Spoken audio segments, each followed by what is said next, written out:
Once again, it's Fluency MC. Fluency MC. Once again, it's Fluency MC. Grammar through lyrics. Kick it. The microphone I take it. You shake, shook, shaking. Wake, woke it to the style I'm creating. Think, thought. Seek, sought. Listen to the lesson that I teach, taught. Don't sleep, slept. I creep, crept. I sneak, snuck up. You leap, let. I keep, kept. Having fun. I'm never beaten. I win, won. Do, did, done. Begin, begun. Shoot, shot. No, I don't own a gun. I lead, let, so I can feed, fed. The knowledge you need straight to your head when I bring. Hello there. Catch, caught it. Sit back, Kevin relax. here with another episode of the Feel Good English podcast. Today I have an interview with Jason Levine, otherwise known as the Fluency MC. All of the hip-hop music you hear in this episode is Fluency MC's original productions. And I'm going to talk about how Jason got started with hip-hop English, and also go into why he does what he does. It's not just for fun, but it's actually a lot more effective than a lot of other teaching styles. And he goes into why using rhythm and rhyme is so effective for English learning. And as usual, I'll end the episode and talk a little bit about what Jason has been struggling with in his life recently, to give you all some perspective on him as a real person, not just the Fluency MC, who is conquering the world with his hip-hop English. If you want a transcript to this episode, I will put it up on my website for free. Because Jason was on a phone, traveling on a train during this interview, his voice can be a little difficult to understand. So, go get that transcript for free and you can read everything he says, which is a great challenge for you. So head on over to feelgoodenglish.com/fluencymc to get your transcript for free, so you can see all of the English we use here, him and me. Get that free transcript and pump up your telephone English skills. So let's get into the groovy interview with Fluency MC Jason Levine.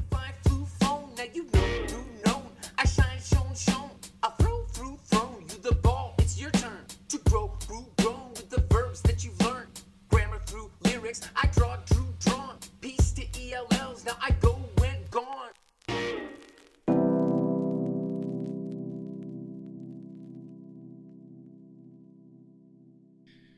So here I am with Jason, the Fluency MC, the hip-hop English teacher.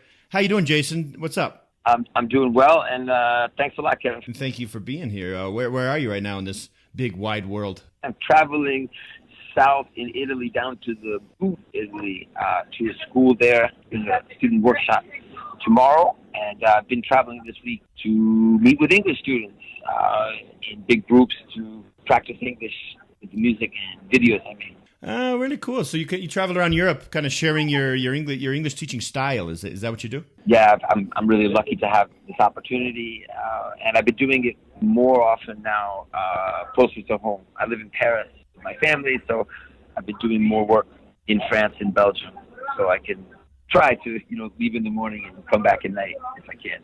Sure. So it doesn't sound like being in the boot of Italy, you're going to make it home tonight, huh?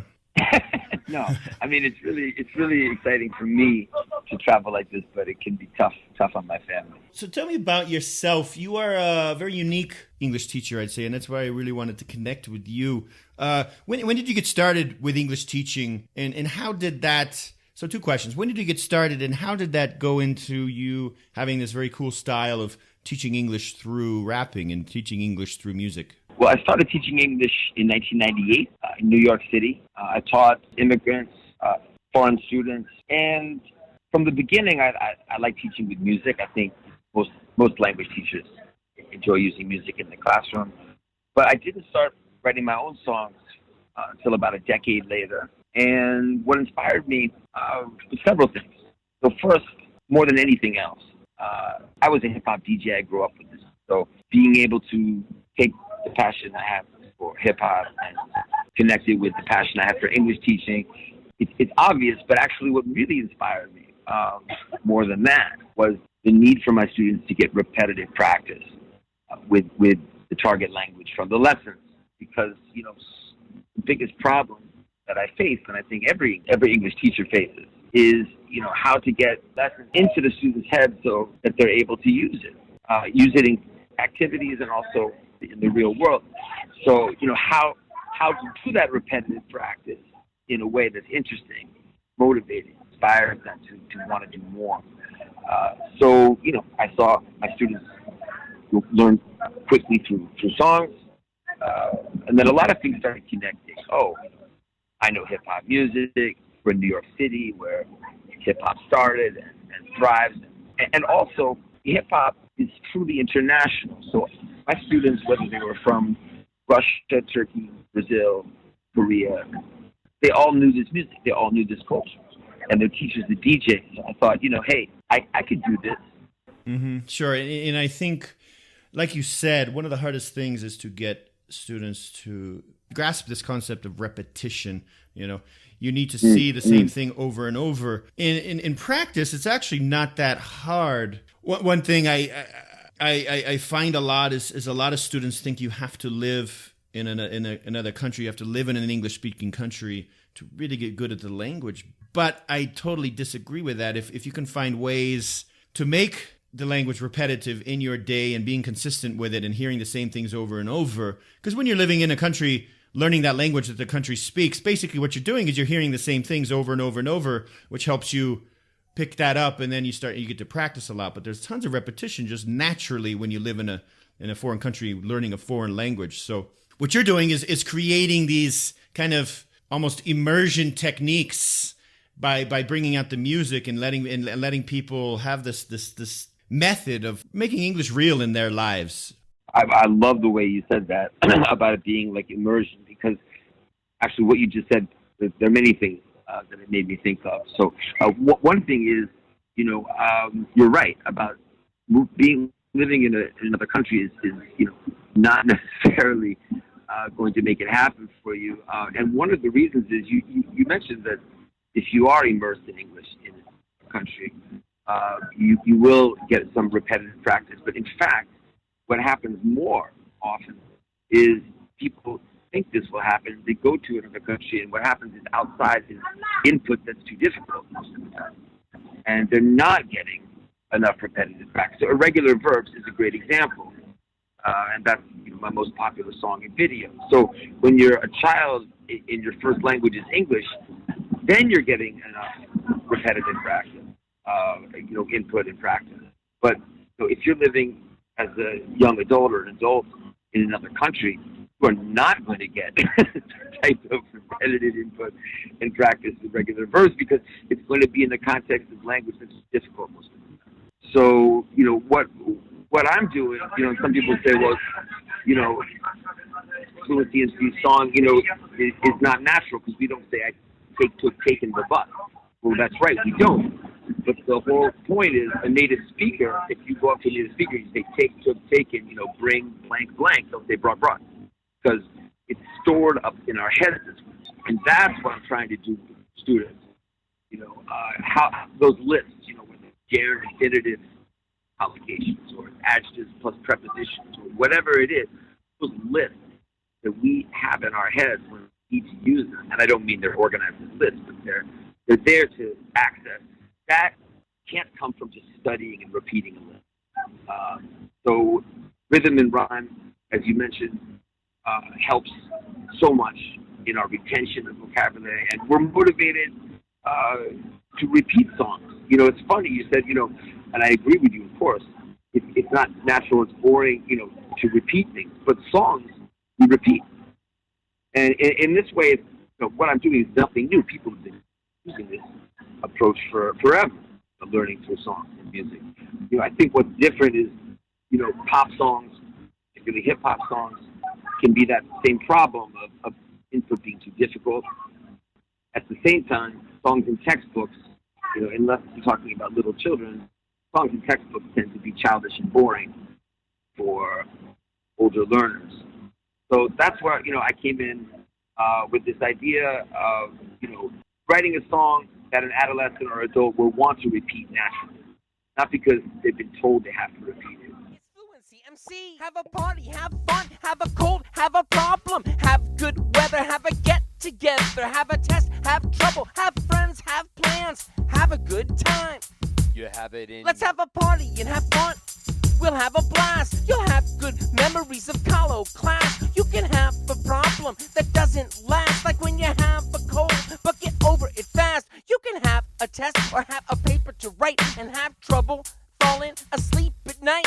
You can have a bite of some delicious food. Don't have a frown on your face. Get out of your bad mood. Have a party, have fun, have a cold, have a problem, have good weather, have a get together, have a test, have trouble, have friends, have plans, have a good time.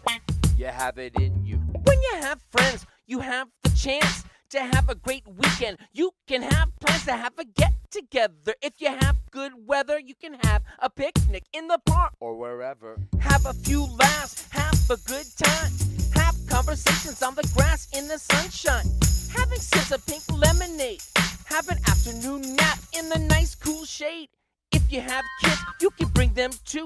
Have a softball game. Have a family barbecue. You have it in you.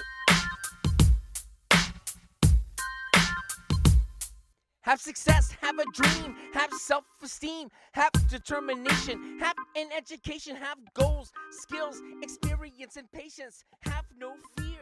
You have it in you. So to bring me through like a typical session, so you're traveling around Europe, you're giving these workshops. Can you kind of explain how this would work? So let's say you arrive into a classroom or into an auditorium. What goes down? Yeah, so it's generally auditoriums. It's usually big groups, minimum 100, sometimes up to 300 or even more, depending on the size of the auditorium, of the theater. And it's really a show, an interactive show, very interactive. I would say, best way to imagine it is more like a comedian almost, who's, going into the audience and going back and forth with people, but with also, interspersed with videos and songs, and getting students to repeat after me or repeat after me in the video. So it's sort of, I'm not the only person who has some success on YouTube doing this in different areas. Kind of like, I'm able to do this because I recognize people, students have seen the videos, so there's these expectations, this guy's coming, and so it's kind of like trying to inspire them. They're already sort of inspired, luckily, from media and how to kind of exploit that and promote those feelings I have. Do you get nervous before presentation? Not at all, but I used to. My God, yeah. Yeah, so, sure. I'm sure, this is such an important topic, actually, for your podcast, that idea of self-confidence and getting out there in front of people, using language, and, presenting ideas in front of people. I mean, it was really difficult at first. And just with the size of the groups, to do it with a big group, I was nervous, but excited too. Now I'm just super excited, So what kept you going? It was hard at the beginning. It was difficult at the beginning. These big groups of hundreds of little eyes looking up at you in a foreign land. What kept you going to get through those difficult times? Definitely the students and the teachers there that just are so into it, and being able to make mistakes and feel like I'm learning from them, and not making mistakes that are so bad that they don't like what I'm doing, but realizing ways to make it better. And of course that motivates me to keep going, and then trying out the new idea, having success with it really feels good. And the other thing is, I think this will interest your listeners, is I get students to come up and rap, dance, during the show, but I don't do it by pressuring them. You know, I basically say, you know, anybody here breakdance? Anybody, you know, anybody rap? Nice. Anybody beatbox? And because hip hop is so international, there's always somebody. There's always somebody who raps. There's always somebody who breakdances. There's always somebody who beatboxes.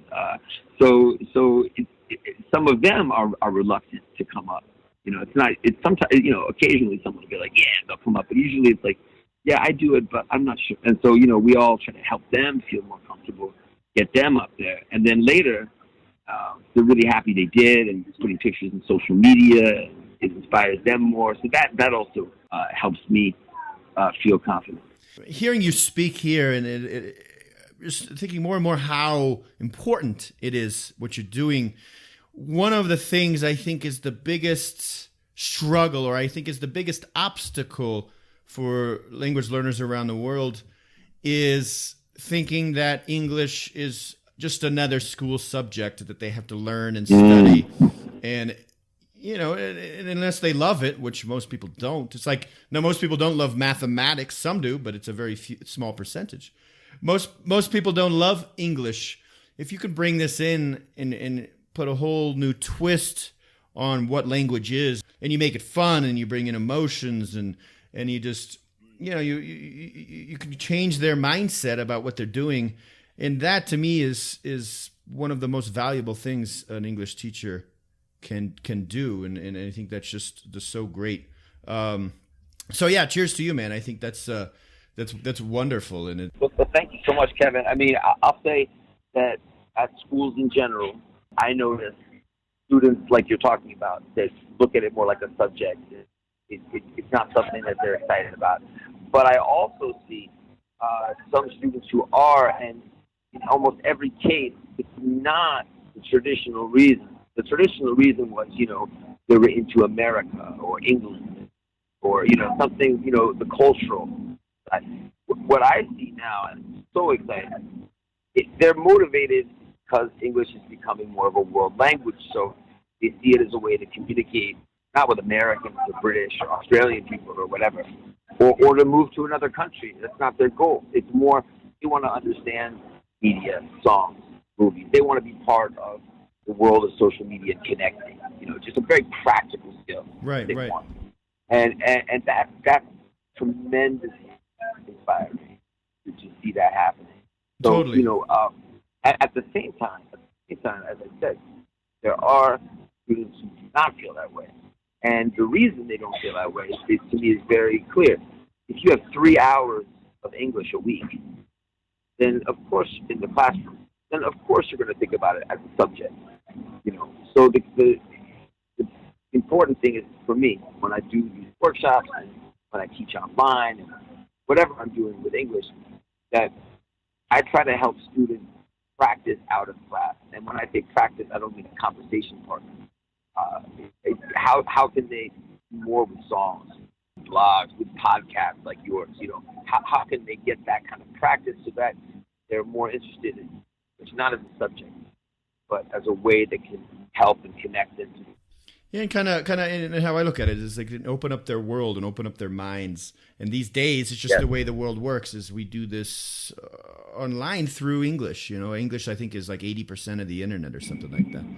So you're talking, you know, this huge world out there that is current and is what we have. And to be able to tap into that, to be able to connect with that, you just have to know English these days. So that's my inspiration as well, is bringing the world to people and showing them, helping them become more self-aware and finding what they like and what inspires them and what's interesting to them. And if they can do that through English learning, which basically means just, you know, finding content and finding things that makes them who they are, which often is in English, that's my goal. You know, that's my objective. And it sounds like you're on the same path. I think so, and I don't know if you've talked about this before in your show. If you haven't, I'm sure you will be a lot. It's the whole idea of identity. You know, I mean, if you're speaking another language, learning about other cultures, this is a way. It's kind of like acting. It's a way to you know experiment, figure out things about your identity. You don't have to stop being who you are in your first language and culture. On the contrary, you're stepping outside of that in a way that can be very liberating and very inspiring. So it's way beyond just language learning at that point. And I think identity development. And I think, what I see happening with English being less about going to the States or Britain or learning about, American sports or something or British, customs. That's not what these students are interested in. Yeah, I'm American.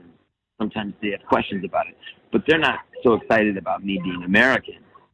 They're excited about being able to understand English with me and being able to, have this interaction in this language.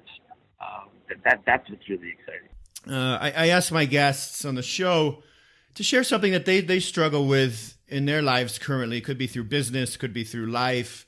We all go through difficulties, and if we can figure out ways to get over these difficulties and persevere and learn strategies and connect with other people that have been through what we've been through, we can always just keep moving forward. So Jason, is there something now in your life that's kind of creating a bit of a struggle with you? Yeah, it's really been tough being on the road a lot. As exciting as it is to go to these schools, rewarding professionally, trying to balance with family life back in Paris has been tough. It's getting a little bit easier because I'm getting more work closer to home. But for me, what's hard is I love spending time with my wife and kids. It's not that I prefer working more. It's just when I work, I get too obsessed with it. I'm a workaholic. I like to think in a positive way. I get a lot of energy from the creative side of it. But sometimes it can be hard for me to know when to stop and how to balance the time I have. Sure. So do you have any ideas on how you can create more of a balance between work and family life? Yeah, I do. I mean, I've learned the hard way of it in the last year. But I would say really needing to number one, recognize that, and this is true of any problem, recognize that it is a problem. So for a while, really hard thing was I didn't notice how much of a problem. Once I was more aware of what was going on, how to balance it, a lot of communication, opening communication, especially with my wife. Not being afraid to ask, am I working too much? And really having to kind of remind myself of the limit, being in social media, scheduling things, being able to say no when somebody asks you to do something. Yeah, that's something we often have to work on, is the ability to say no to people and to say no to projects. Mm-hmm. But like you said, recognition is the first step. Seeing that you are not where you want to be, and then with time, figuring out how that could work. Maybe you can maybe in a few years you can start a whole rap group with your family, and you guys can travel around as a full performance group. Yeah, I really appreciate you being here and doing something that can really connect us all around the world, and you're doing something that is so valuable, and I thank you for being here. So people listening to this, where can they find you online and figure out more and find more about what you're doing?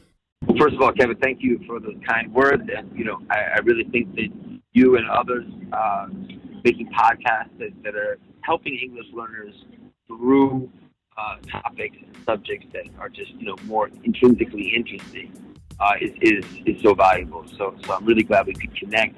And, yeah, for your listeners, the easiest thing is fluencymc.com. So I have a website with just my name, fluencymc.com. From there's all the social media.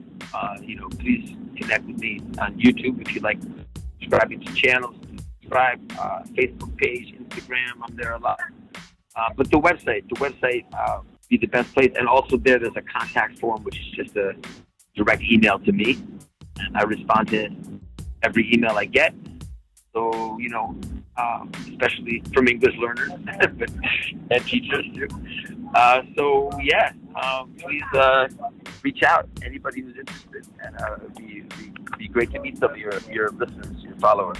Awesome, man. Thanks again. Keep moving along, and we will talk again soon. I hope so, man. Thank you for this chance to meet your listeners.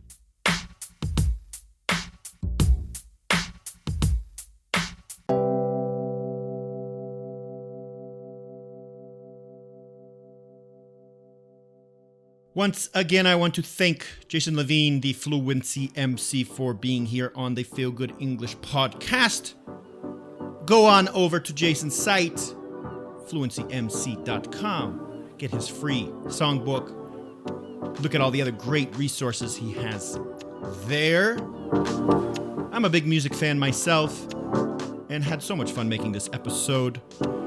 Again, to get the transcript, the full transcript of the interview, go to feelgoodenglish.com/fluencymc. I'll make a deal. You give me your email, I'll give you the transcript. That's a pretty good deal.